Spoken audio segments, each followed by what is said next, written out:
Hello and welcome to Realness Engineering. This video is all about transfer learning, the concept of transfer learning as well as the implementation part. So what is transfer learning? Transfer learning means transferring the knowledge. What we have to transfer? The learned knowledge we have to transfer. Okay. So example I'm giving, suppose I want to learn badminton. Okay. So what I will do, I'll hire a coach and the coach will make me learn the badminton. So his knowledge of badminton is transferred to me. His knowledge is transferred to me. In the same way, researcher think, why don't we transfer the knowledge? Why we will use the CPU time, will run the code? Like, these dataset learning takes very much time. We need GPU to learn these, to run these programs, Python dataset programs. So they think, why don't we transfer the learned knowledge? Why are again and again doing the same coding? Okay. And one more point is that the transferring the models here, what if I come to the technical point, then what we are doing, we are transferring a model's knowledge into a new similar kind of data set. This point, remember, new similar kind of data set. What does it mean? Suppose I am doing a research on image data set, then I can take a transferred knowledge from an image data set. Okay, I cannot, if I am working with the image data set, I cannot take a knowledge from natural language processing, natural language processing data set. So we can transfer the knowledge with a new similar kind of data set, right? So this is a this point is technical point. Okay, so here basically the model, what is the model? Like support vector machine is a model, KNN, k nearest neighbor is a model. Okay, linear regression is a model, CNN, convolutional neural network is a model. So here the VGG 16 model I have taken. This model is trained upon the ImageNet dataset. This model is trained upon the ImageNet dataset. I am taking this model and I am applying this model's trained knowledge into my dataset, that is CALTECH dataset. CALTECH dataset I have taken. So this model's knowledge is transferred to my CALTECH dataset.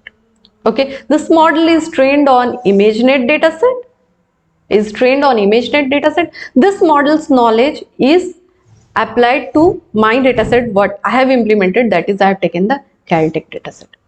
Okay, so this model knowledge is transferred to my dataset. Okay, similar kind of dataset because both are image dataset, right? So now this is a concept of transfer learning. Now let's come to the coding part. Okay. Okay, so this is the implementation of data, transfer learning. So this is the first part is, these are the things which you have to import. Without that you will get a lots of error. So I have done it with the help of PyTorch. So basically I have done with the PyTorch. So I am importing torch. Okay, I want these functions from PyTorch, that is transform dataset models. This function I want. Then I have imported the data loader.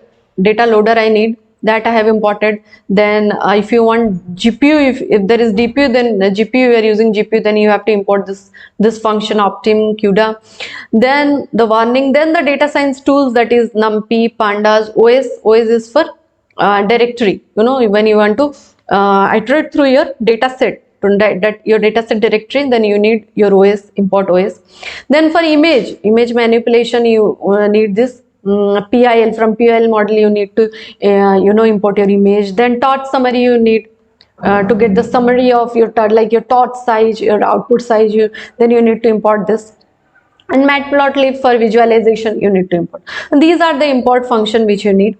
Then after importing the necessary things, then I'm coming to my data set. Okay, I have in the C drive I have kept my data set is stored inside the C drive. So you will give the path and the data set. Like I have given the variable name data.dir because it's a directory, because folder within folder many images are present inside my data set. So I have given the variable name data.dir. Inside data.dir I have given the path where my data set is present. Okay, Three more variables, train, valid and test, I have also created. Okay, next is, this is a for loop. This is just to, I have created to iterate through my dataset. This is nothing to iterate through my dataset. You can see that with the variable name save file name, I have given my VGG16 trained model. This I have stored in the variable name save file name. Okay, next, train, whether to train on GPU or not. If you are using GPU, then you have to write this function. Okay, after that, this is the empty list I have created, categories, image category. These are the empty list which I need in my code. Okay, then I want to iterate through my dataset. Okay, I want to iterate through my dataset. I want to see my first 5 data, last 5 data. So all of you know, if you're learning transfer learning, you must be knowing the basic Python coding through cat df to using panda df.head and df.tell function. You can see the first 5 data and last 5 data. Okay, I am using the pd.dataframe panda function. With the help of panda function, df.head and tell, I can visualize my first 5 and last 5 rows. Okay, so this is all about, if you want to play with your data set, you can do this, and many other things you can do. You can create using matplotlib, you can create your graph for your data set. Here you can see a graph I have created, okay, for my data set using my matplotlib function. Okay, so this is the basics of Python. Okay, you can directly write this code to create a graph for your data set. Okay, now come to the main motto of this video, that is your transfer learning. Okay, okay, here one more thing I have written, with using the image.open function, I have tried to open a particular data, a particular image, like image 00022 I tried to open. So this is a image of aeroplane. Okay, you can give your absolute path, and writing this image show function, you can open your image. Okay, so here you can see this is the image of aeroplane, and the RGB value is 155394 and 3. Okay, also you can see this is another by a particular image 00115 through image.open function. Okay, I will be able to open a particular image, and I will keep that image in a variable x image. Okay, so you can see this is a binocular. Okay, first of all, import the main functions, initialize your data sets, and after that just load your pre-trained model. No need to do any other things. Just import the functions, load the data set, and go for your pre-trained model. Okay, directly. Don't go for long coding. So you can see VGG16 pre-trained. You have to write this code to load your, to load your VGG16 model, to download your VGG16 model. This is a simple code, and pre-trained you have to keep true, then your total VGG16 model will be downloaded in your Python script. Okay, you can see that the model is downloaded. Okay, after that, what I have to do now, the point is, if you are going to transfer learning, and how it is possible, how we are going to do actually. The thing is, we have to, how these things are possible, how the transfer learning is possible through our coding. So here what we have to do, right, this is the code of transfer learning. Freeze early layers means, what I'm going to tell, that we know that I am working with an image data set, right? So if I'm going to the model is pre-trained on your, here you can see the model is pre-trained with ImageNet dataset. I am using that model with my new dataset, that is CALTECH dataset. So these two datasets are similar kind of dataset. I mean, these are image datasets. So these datasets have some common functions. Like if I give an example, if I take a bird, then all birds have feathers. The common thing is feathers. So if a model will detect feathers, then model will tell this is a bird, right? So these two have some common characteristics.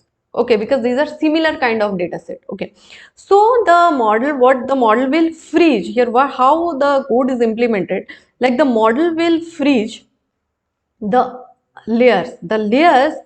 Here you can see freeze early layers. If I put this required grad function as false, then the model will freeze the early common layers, common characteristics, common characteristics layer will be freezed. Okay, it will not be pre-trained again. And I can add my extra customized layer. If I want any customized layer, then I can add on my customized layer. Here you can see my customized layer I have added with the help of sequential. If you know deep learning, the basics of deep learning, then to add any layer we use the help of sequential function. I have added the linear layer, okay, with input 256. Then ReLU layer I have added. Dropout of 40% I have given. Then at last log softmax function I have given. Okay, so you can see the output. The layers I have added, linear, ReLU, dropout, and softmax function I have given. Okay, this concept is take the pre-trained model, freeze the early layers, and add your customized layer. So this is the concept of your transfer learning. This is the code for your pre-trained model, that is your VGG16. Directly you can copy paste this code. Okay, while implementing directly you can copy paste this code. After defining your pre-trained model, you can use your optimizer. Here I have given the Adam optimizer. Okay, so I'm using the Adam optimizer here. Finding your pre-trained model, now go for your training part. Okay, now you have freeze the layers, customized your own layers, defined your pre-trained model, downloaded your VGG16, defined your pre-trained model. Now go for your training of the dataset. So this is the code for training of your dataset. After that, with the help of this history, this is the syntax to start your training. When you run this syntax, then your training session will be started. Okay, this is the simple syntax to do your training. So after implementing it, your epoch will start, your training will start. Okay, training accuracy is 97% and validation accuracy is 89%. Okay, so after the training, this is my result. And after that you can see my training result. So this is my training result, final training. This is a syntax, PLT figure, X label, Y label, epoch. This is a syntax to draw this type of graph. This is the common syntax using which you can draw this type of graph. You can increase your this size 8:6. You can increase this to increase the figure size. So you can see after training, this is my final training and validation loss. So you can see my training loss. This blue color line is giving my training loss, and this is my validation data. So you can see my training loss is slowly decreasing, and validation data is slowly increasing. Okay, and slowly after each epoch you can see the training loss is slowly decreasing, and after each epoch the validation loss is slowly decreasing. Okay, this is accuracy graph. That graph is for your loss, and this is your accuracy graph. You can see the accuracy. See, the training accuracy is going to above 90%, and the validation accuracy is around above 80%. So this is my training accuracy, which is 90%, and it is giving my validation accuracy is around 87%. Okay, so this is all about your transfer learning, how to implement the transfer learning, right? Using your CALTECH dataset, and I am using this VGG16 pre-trained model using my CALTECH, and I am using this pre-trained model knowledge to my CALTECH dataset. You can also use, in place of CALTECH dataset, you can use other dataset. In place of VGG16 model, you can take other models also. Okay, so this is the basic thing. Import your important libraries, take your initialize your dataset. You can play with your data set. After that you can download your pre-trained model. After that, after downloading the pre-trained model, go for freeze your early layers, customize your own layers. After that, define your pre-trained model. Then after that, go for your training and validation of your data set. So this is all about transfer learning. I hope you like the video. I hope you like the video, enjoying the video. If you like, then subscribe to my channel, like the video. Thank you.